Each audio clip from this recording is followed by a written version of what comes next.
नमस्कार, स्वागत है आपका आपकी खबर आपका फायदा में। मैं हूं मृत्युंजय कुमार झा। सरकार ने डाटा चोरी पर नकेल कसने की पूरी तैयारी कर ली है। संसद में डाटा प्रोटेक्शन बिल यानी पीडीपी की रिपोर्ट भी पेश कर दी गई है। अब कंपनियां, खासकर सोशल मीडिया कंपनियां, आपके डाटा को विदेश नहीं भेज पाएंगी। भारतीयों का डाटा उन्हें भारत में ही रखना होगा। इसके अलावा उन्हें भारत में अपना ऑफिस खोलना भी जरूरी होगा। आज हम इसी पर चर्चा करेंगे और जानेंगे कि बिल के मौजूदा प्रावधान क्या डाटा प्रोटेक्शन के लिए पर्याप्त है, क्या इसमें और कुछ बदलाव करने की जरूरत है। लेकिन चर्चा से पहले देखते हैं ये खास रिपोर्ट।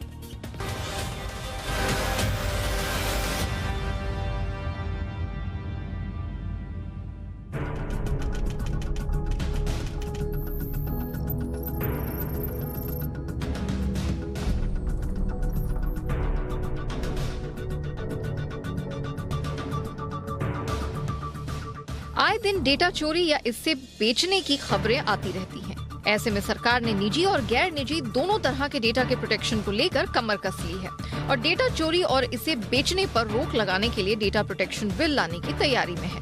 संसद की जॉइंट पार्लियामेंट कमेटी ने डेटा प्रोटेक्शन बिल से जुड़ी अपनी रिपोर्ट संसद में पेश की है। इस रिपोर्ट में डेटा लीक को रोकने के लिए कई कानूनी प्रावधानों की सिफारिश की गई है। सिफारिशों की बात करें तो आम आदमी का डेटा लेने वाली हर कंपनी को भारत में अपना ऑफिस खोलना होगा। साथ ही इन पर निगरानी के लिए एक रेगुलेटर बनाने की भी सिफारिश की गई है। डेटा प्रोटेक्शन बिल का सबसे अधिक असर सोशल मीडिया कंपनियों पर पड़ेगा। रिपोर्ट में कहा गया है कि सोशल मीडिया कंपनियों को अपने यूजर का अकाउंट वेरीफाई करना होगा। ऐसा नहीं होने पर किसी भी पोस्ट के लिए कंपनी को ही पब्लिशर माना जाएगा और इससे जुड़ी जवाबदेही भी कंपनी की ही होगी। साथ ही सोशल मीडिया कंपनियां यूजर्स के डेटा को विदेश नहीं भेज पाएंगी। यही नहीं, डेटा लीक होने पर कंपनी पर जुर्माने का प्रावधान भी है।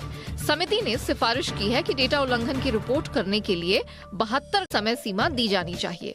दुनिया के 194 देशों में से 132 देशों ने डेटा सुरक्षा को लेकर कानून बनाए हैं। पर्सनल डेटा जुटाने वाली कंपनियां यूजर की मर्जी के बगैर उसके डेटा का कमर्शियल इस्तेमाल नहीं कर सकेंगी। साथ ही कंपनियों को किसी यूजर के डेटा को हटाने या उसमें बदलाव करने के लिए भी इजाजत लेनी होगी।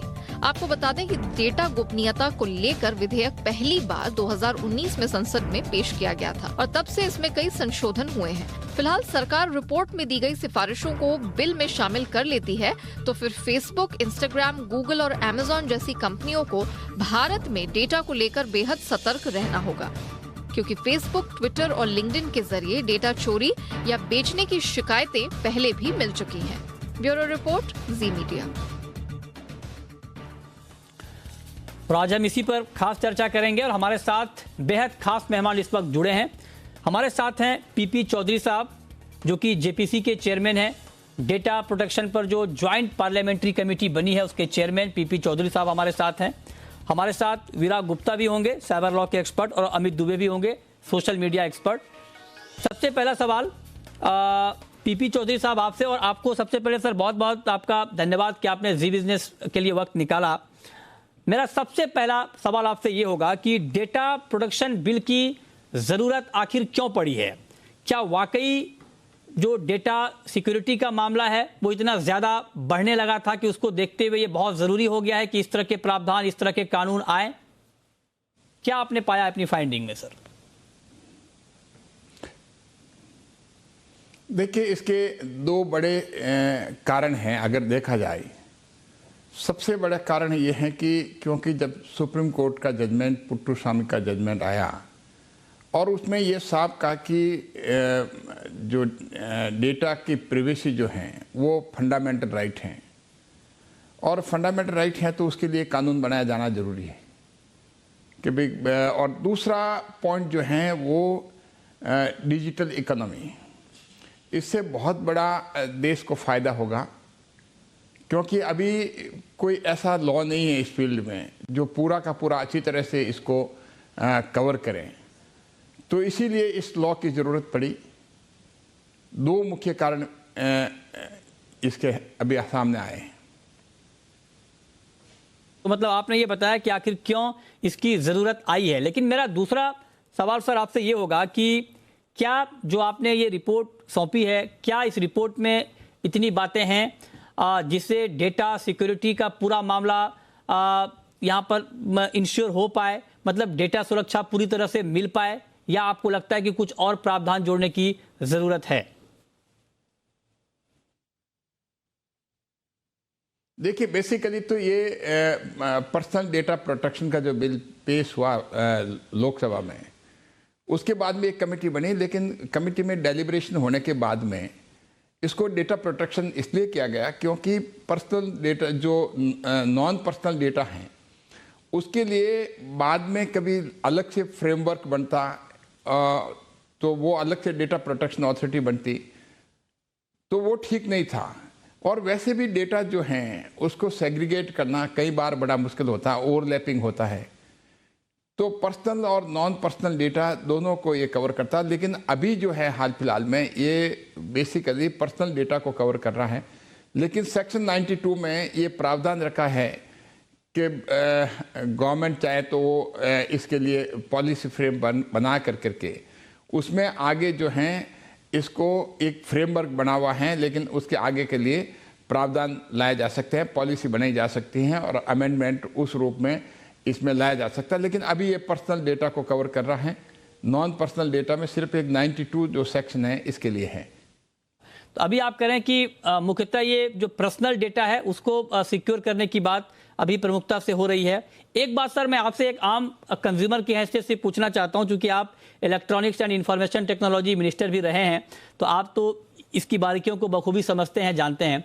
आप जरा बताएं कि एक आम यूजर के लिए इस डेटा प्रोटेक्शन बिल का मतलब है क्या? अगर मैं आपसे ये पूछूं कि मैं फेसबुक इस्तेमाल करता हूं, मैं ट्विटर इस्तेमाल करता हूं और मेरा कोई अकाउंट हैक कर लेता है, अकाउंट बना लेता है, क्लोन कर लेता है, क्या ये सारी चीजें रुक जाएंगी सर इस कानून के बाद? देखिए इसमें दो बातें आती है। एक, कहीं हम लोग इस बात के लिए कंफ्यूज कर लेते हैं कि सारे सोशल मीडिया जो हैं इससे कवर हो रहे हैं। ऐसा नहीं है। सोशल मीडिया जो प्लेटफॉर्म हैं और डेटा फिड्यूशरी हैं वो इससे कवर हो रहे हैं, जहाँ डेटा प्रोटेक्ट करने की बात है, जहाँ मिसयूज़ वगैरह का सारा कुछ डेटा का मिसयूज़ वगैरह होता है या कोई और अलग बात है, डेटा प्राइवेसी से रिलेटेड नहीं है और कंटेंट से रिलेटेड है। कई बार ये भी होता है कि जैसे कमेटी ने अपनी रिपोर्ट में ये दिया है कि भाई कि जो सोशल मीडिया प्लेटफॉर्म जो हैं उसमें उनके लिए अथॉरिटी बनाने के लिए वो सब का सब आईटी एक्ट के तहत होगा, आईटी रूल्स में होगा, इंफॉर्मेशन टेक्नोलॉजी वो उसमें अलग से होगा। ये प्योरली और हम अगर देखा जाए तो सिर्फ और सिर्फ डेटा प्रोटेक्शन के लिए हैं, ना कि उससे और अलग जो अगर चीज़ अगर हम ले लेते तो ये काफ़ी चीज़ जो है डेटा प्रोटेक्शन की प्राइवेसी डाइल्यूट हो जाती है। तो इसलिए उसके लिए तो अलग से लॉ बना के लिए हैं, अमेंडमेंट करके रूल्स बना सकती है गवर्नमेंट। अभी रूल्स बने हुए हैं काफ़ी हद तक उसको कवरेज करने के लिए। रिसेंटली गवर्नमेंट ने रूल बना रखे हैं इसके लिए। अच्छा, ठीक बात है। एक सवाल सर और, क्योंकि आपने कहा कि ये डेटा प्रोटेक्शन के लिए है आमतौर पर, तो आप जरा बताएं सर कि इसमें तो कुछ विरोध भी हो रहे हैं। कुछ कंपनियों का ये कहना है कि उनके लिए संभव नहीं है कि वो यहाँ सर्वर खोलें या यहाँ पर अपना ऑफिस खोलें, जो बात इस बिल में कही गई है। तो क्या उनका जो ऐतराज है उस पर आपका क्या कहना है? देखिए, डेटा लोकलाइजेशन में कुछ कंपनियों को ऐतराज हो सकता है, लेकिन उसका सबसे बड़ा फायदा ये है कि आप बताएं कि अगर डेटा लोकलाइजेशन मिरर कॉपी का प्रोविजन नहीं रखेंगे तो अगर डेटा किसी ऐसी कंट्री में जाता है और जिसमें हमारा कंट्रोल नहीं है या हम कुछ नहीं कर सकते, तो लॉ एनफोर्समेंट जो लॉ बनाए हैं उसके लिए बहुत मुश्किल का काम हो जाता है। तो इसीलिए डेटा का जो है लोकलाइजेशन का प्रावधान करने से एक तो इसको लॉ को एनफोर्स प्रॉपरली किया जा सकेगा, नंबर 1, और दूसरा जो है उसमें हमारे एम्प्लॉयमेंट जनरेट होगा और डिजिटल इकोनॉमी में देश में इजाफा होगा और बहुत बड़ा देश को फ़ायदा होगा डेटा लोकलाइजेशन से। यहाँ की कंपनी जो है वो प्रमोट होगी और बाहर की विदेश की कंपनी जो है अगर वो कोई काम करना चाहेगी तो यहाँ पर लोकल कंपनी से टाई अप करके ही कर पाएगी। ये एक अच्छा प्रोविज़न है, ये देश की इकोनॉमी के लिए भी ठीक है और डेटा को प्रोटेक्ट करने के लिए भी ठीक है, प्राइवेसी को प्रोटेक्ट करने के लिए ठीक है, और लॉ को एनफोर्स भी जो है जो बनाया है उसको एनफोर्स भी किया जा सकेगा। ये बहुत महत्वपूर्ण बात सर आपने कही है। हमारे साथ चूंकि साइबर लॉ के एक्सपर्ट भी हैं विराग गुप्ता जी। विराग गुप्ता जी, मैं आपसे ये पूछना चाह रहा हूं सर कि जो बात अभी सर ने बताई और जो प्रावधान इस बिल में किए गए हैं, आपके हिसाब से जो कानूनी जो बातें हैं, क्या उस लेवल पे ये सारी बातें पुख्ता हैं? मतलब लीगल रेमेडीज क्या पर्याप्त हैं या आपके हिसाब से कुछ और जोड़ने चाहिए इसको और मजबूत बनाने के लिए? विराग गुप्ता जी।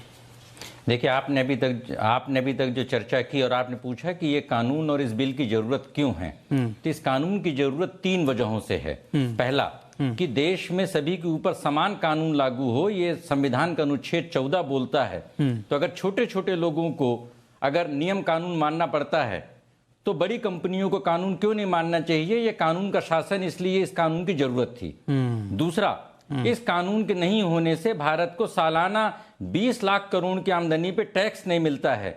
ये भारतीय अर्थव्यवस्था को क्षति है, जिससे बेरोजगारी बढ़ रही है, असमानता बढ़ रही है और हमारा जो आर्थिक जो स्रोत हैं वो कम हो रहे हैं। और तीसरा, लोगों की सुरक्षा, राष्ट्रीय सुरक्षा कमजोर हो रही है। अभी आज की टाइम्स ऑफ इंडिया की रिपोर्ट है जिसके हिसाब से लगभग 9 करोड़ पिछले 11 महीने में भारत में डेटा ब्रीच के मामले हुए हैं। अब हम कोरोना गाइडलाइंस को उल्लंघन के लिए एफआईआर कर देते हैं, हम सीट बेल्ट नहीं लगाने पे हम एफआईआर कर देते हैं, लेकिन 11 महीने में 9 करोड़ डेटा ब्रीच के मामले आए और कितने इसमें हमने इनमें जुर्माना लगाया, इन कंपनियों पे कितना जुर्माना लगाया। तो ये एक बहुत बड़ा सवाल हो गया है जिसमें भारतीय लोकतंत्र, भारतीय संविधान और भारतीय गणतंत्र सभी का अस्तित्व दांव में लगा हुआ है। और ये कानून कब बनेगा, यह कानून कब लागू होगा, यह मैं समझता हूं कि इसके लिए 2 एस्पेक्ट और जरूरी हैं। एक, मैं तो चौधरी साहब को बहुत साधुवाद दूंगा, उन्होंने इतनी बेहतरीन रिपोर्ट बनाई, ऑपरेटिव पोर्शन 542 पेज का किया, लेकिन उन्हीं के एक कमेटी के सदस्य मनीष तिवारी जी जो पूर्व मंत्री हैं, उन्होंने आज इंडियन एक्सप्रेस में उनका इंटरव्यू आया है और उसमें उन्होंने कहा है कि इस रिपोर्ट को बनाने वाले अधिकांश सदस्यों को इस विषय की जानकारी नहीं थी। मैं समझता हूँ संसदीय विशेषाधिकार का उल्लंघन है और या तो कमेटी को दृढ़ता से अपनी बात रखनी चाहिए या उनके खिलाफ कार्रवाई करनी चाहिए। और दूसरा, एक टाइम फ्रेम के भीतर इन नियमों को लागू करना चाहिए। ठीक है, मतलब आप करेंगे एक टाइम फ्रेम के भीतर इन नियमों को लागू करना चाहिए, बहुत महत्वपूर्ण बात है। लेकिन पीपी चौधरी जी, अब एक महत्वपूर्ण सवाल सर आपसे ये कि आमतौर पे जो अभी सोशल मीडिया कंपनियां हैं, एक बड़ा मसला ये होता है कि आप जो भी इस्तेमाल करते हैं, चाहे वो फेसबुक, व्हाट्सएप, इंस्टाग्राम, आपके डेटा विदेश चले जाते हैं, इन कंपनियों के सर्वर विदेशों में हैं। क्या इस नए कानून के बाद ये हम मानकर चलें कि हम जो डेटा यूज कर रहे हैं या डेटा दे रहे हैं इन सोशल मीडिया कंपनियों को, वो हमारे देश के भीतर ही रहेगा, उसका कोई दुरुपयोग नहीं होगा, वो विदेशों में नहीं जाएगा? क्या इस बात की पूरी गारंटी मिल जाएगी सर?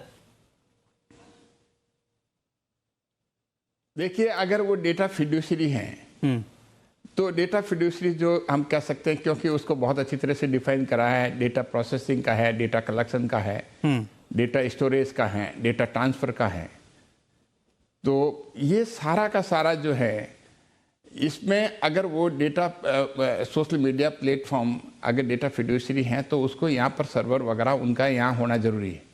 ऐसा नहीं कि भाई कि वो वहाँ पर ट्रांसफ़र कर लेंगे। तो इसीलिए डेटा लोकलाइजेशन का लॉ ये आया है। और इसके लिए किसी को तकलीफ, आपने शुरू में जब कहा था कि भाई कि कई लोग मतलब इसमें वो एतराज़ कर रहे हैं, क्योंकि जब एक तरह की ढर्रा पड़ जाता है काम करने का तो कई लोगों को हो सकता है, जिनका अपना बिजनेस है, उनको तकलीफ हो सकती है। और एक सिस्टम जब कुछ बदलता है तो इसीलिए उसके लिए गवर्नमेंट को 24 मंथ दिए हैं। और हमने पार्ट दर्स में बेसिकली इसमें आप ध्यान से देखेंगे, एक पार्ट फर्स्ट है और पार्ट सेकंड है। कई लोग इस बात के लिए कंफ्यूज हो जाते हैं कि पार्ट फर्स्ट की रिकमेंडेशन है वो बाइंडिंग नहीं होती है, क्योंकि वो रिकमेंडेशन जो है वो बिल के क्लॉजेस को चेंज नहीं करती। जैसे इसका इम्प्लीमेंटेशन का पोर्शन है, अगर आप देखेंगे कि भाई कि इसको कब इसको लागू किया जाएगा, उसमें साफ लिखा है शुरू में, आप देखेंगे सेक्शन 2 में होगा, तो उसमें लिखा कि इसको लागू कब होगा। तो इसके लागू करने के लिए उसमें हमने उसको चेंज नहीं किया। ऐसा नहीं कि हमने 24 मंथ्स उसमें बिल में लिख लिया हो, लेकिन वो पार्ट 1 की रिकमेंडेशन है। पार्ट 1 की रिकमेंडेशन बाइंडिंग नहीं है। पार्ट 2 की रिकमेंडेशन जो है उसमें पूरा बिल जो चेंज करना था उसमें करके भेजा। उसमें गवर्नमेंट जो है वो चेंज नहीं कर सकती। वो ये बिल जो है ये पार्लियामेंट में डायरेक्ट जाएगा। और इसको क्योंकि ये JCP joint committee of parliament है, कई लोग इसको जेपीसी बोलते हैं, लेकिन ये बेसिकली जेसीपी है, जॉइंट कमेटी ऑफ पार्लियामेंट। इसके ये पावर है कि इसके द्वारा किया हुआ गवर्नमेंट अपने स्तर पे चेंज नहीं कर पाएगी, और वो पार्लियामेंट में आने के बाद में अगर कुछ अमेंडमेंट जरूरी है तो floor of the house, parliament के अंदर ही जो मंत्री जो हैं वो अमेंडमेंट पार्लियामेंट की परमिशन से वहीं मूव करते हैं, लेकिन गवर्नमेंट इसको अमेंड करके नहीं भेज सकती, बिल ऐसा जाएगा। तो इसीलिए रिकमेंडेशन है पार्ट 1 और पार्ट 2 की रिकमेंडेशन में ये फ़र्क है। पार्ट 2 की रिकमेंडेशन चेंज नहीं होगी, लेकिन पार्ट 1 की रिकमेंडेशन गवर्नमेंट के ऊपर बाइंडिंग नहीं है। जैसे हमने 24 मंथ्स दिया, लेकिन गवर्नमेंट अगर उचित समझती है भी 24 मंथ्स कम पड़ रहे हैं, क्योंकि सारों को स्विच होने में अगर गवर्नमेंट अपने टेक्नोलॉजिकल कोई रीजन हो कि भाई इतना टाइम जो है कम पड़ेगा, तो 30 महीना चाहिए या 3 साल चाहिए, तो गवर्नमेंट जो है वो कर सकती है उसमें, क्योंकि वो रिकमेंडेशन जो है वो बाइंडिंग नहीं है। इसीलिए हमने सेक्शन 2 में परिवर्तन नहीं करके हमने पार्ट 1 में रिकमेंडेशन रखा है। अमित दुबे जी, एक सवाल सर मेरा आपसे ये होगा, चूंकि आप सोशल मीडिया के एक्सपर्ट हैं, आप जरा बताएं कि खतरे कहां कहां पर हैं और क्या उन खतरों को पूरी तरह से इस नए बिल में एड्रेस कर लिया गया है, या आपको लगता है कि इसको और एड्रेस करना जरूरी है? अमित दुबे जी। मेरे ख्याल से मृत्युंजय जी, ये इतना अच्छा बिल है कि मैं खुद इस बिल को पढ़ा, मैंने देखा है, और इसमें जो आप अभी बात कर रहे थे कि कैसे एक आम आदमी को फर्क पड़ेगा, मैं एग्जाम्पल देके समझा देता हूँ कि अभी क्या होता है कि फाइनेंशियल जब फ्रॉड हो रहा होता है तो लोगों ने देखा होगा कि वो ओटीपी मांगते हैं, लोग ओटीपी दे देते हैं, और उसके बाद जो आरबीआई की गाइडलाइन है उसके हिसाब से वो कहते हैं चूंकि आपने खुद ओटीपी दे दिया,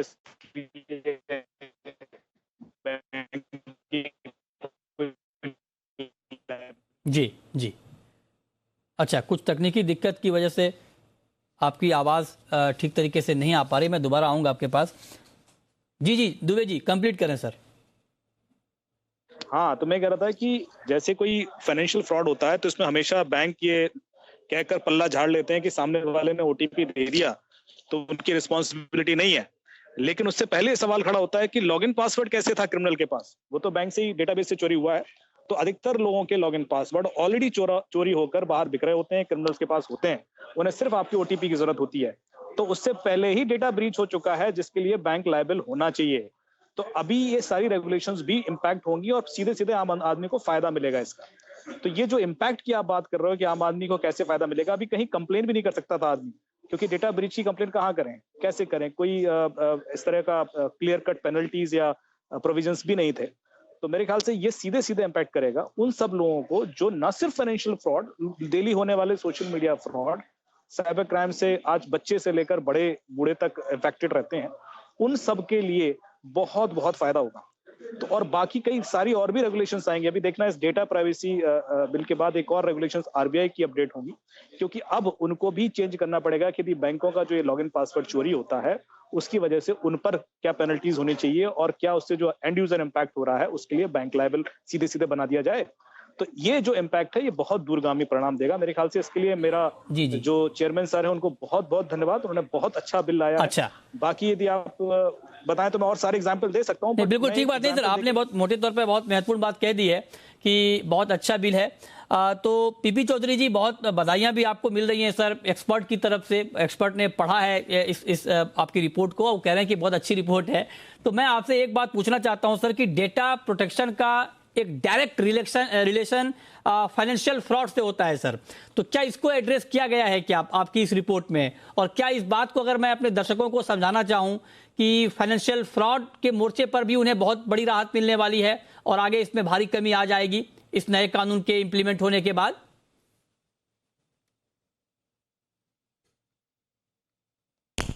लीक जो हैं ये दरअसल में अगर उसके कॉन्सिक्वेंशियल इफेक्ट क्या होते हैं वो कई स्पेक्ट्रम उसके हो सकते हैं। लेकिन डेटा लीक जो है जैसे किसी रूप में है, अगर मान दो आपके डेटा लीक का जो डेटा कलेक्ट करता है, जैसे एसबीआई का ही देख लीजिए आप।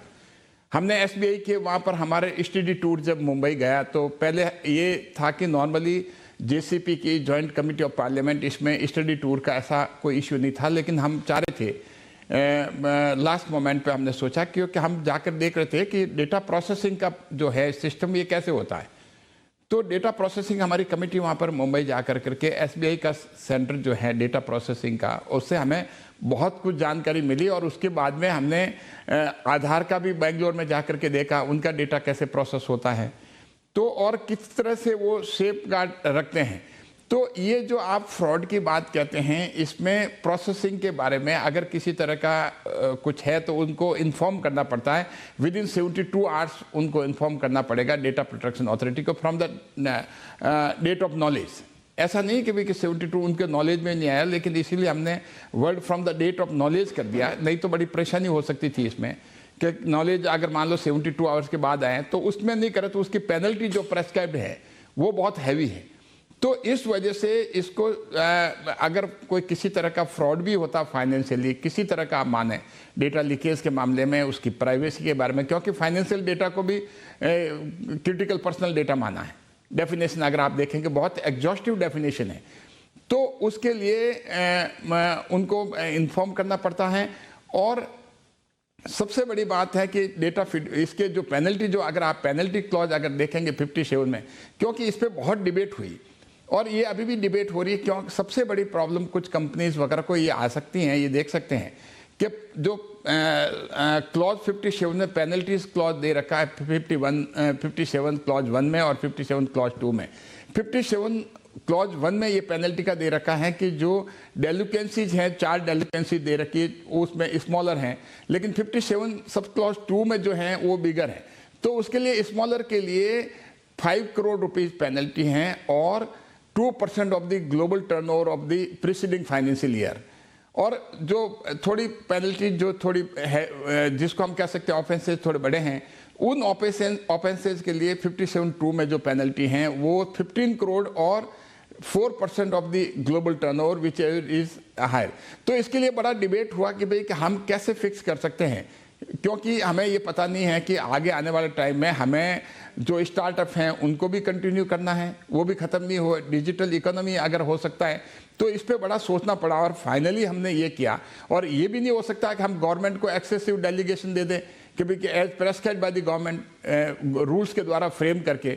तो इसके बाद में फिर डेलिब्रेशन कर करके हमने ये किया कि इसको हम ऐसा कर लेते हैं कि रूल्स के द्वारा गवर्नमेंट प्रेस्क्राइब करेगी, लेकिन उसकी आउटर लिमिट जो है वो 5 करोड़ एंड और 2% एंड 15 करोड़ एंड 4% से एक्सीड नहीं करेगी, लेकिन उससे कम कितनी करनी है वो रूल्स के द्वारा गवर्नमेंट प्रेस्क्राइब करेगी। तो एक हमने फ्लेक्सिबिलिटी रखा है इसका, तो इससे एक्सेसिव डेलीगेशन का आरोप भी नहीं लगेगा कि भाई पार्लियामेंट इसको एक्सेसिव डेलीगेशन कर दिया, गवर्नमेंट को सारे पावर दे दिए तो सुप्रीम कोर्ट में स्ट्रक डाउन हो सकता है, नंबर 1।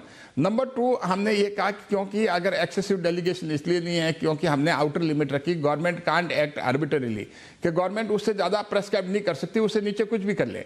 तो गवर्नमेंट ये सिचुएशन देखेगी, क्योंकि सारी सिचुएशन हम विजुअलाइज नहीं कर सकते अभी, तो सारी चीज़ें हम दे भी नहीं सकते उसमें। तो उस समय से गवर्नमेंट अपना रूल फ्रेम कर करके और रूल्स के तहत में उस पेनल्टी को रिड्यूस भी कर सकती है, लेकिन ये तो मैक्सिमम है, मिनिमम कुछ भी हो सकती है। तो ये डिटर्मिनेशन जो है वो कॉम्पिटेंट अथॉरिटी करेगी कि पेनल्टी का डिटर्मिनेशन। अब जैसे गूगल की बात लें, अब गूगल का टर्नओवर जो है लगभग 7-8 लाख करोड़ का yearly, I don't know the exact figure, लेकिन it must be around this figure. तो अगर आप देखें कि करीब 8 लाख का अगर उनका टर्नओवर है या 9 लाख करोड़ का टर्नओवर है, उस पर 4% की पेनल्टी जो है, अब आप देखिए करीब 50,000 करोड़ के आसपास जाती हैं। अगर कोई बड़ा उन्होंने डेटा ब्रीच का कोई इस तरह का जो 57(2) क्लॉज में अगर आता है, तो अगर 50,000 करोड़ की पेनल्टी अगर लगती है, तो कई लोगों ने ये कहा भाई कि तो इसका मतलब ये नहीं है कि पेनल्टी वो मैक्सिमम पेनल्टी है, मिनिमम और भी हो सकती है। लेकिन GDPR का हम देखें उसमें भी पेनल्टीज वगैरह का प्रावधान है, वहाँ पर बहुत ही ज़्यादा, वहाँ पर भी तो जनरल डेटा रेगुलेशन रूल्स जो हैं यूरोप वगैरह में, उसमें भी बड़ा भारी पेनल्टी का प्रावधान है। लेकिन पेनल्टी एक सब कुछ नहीं है, उसके अलावा लॉ में कंपनसेशन का प्रावधान भी दिया।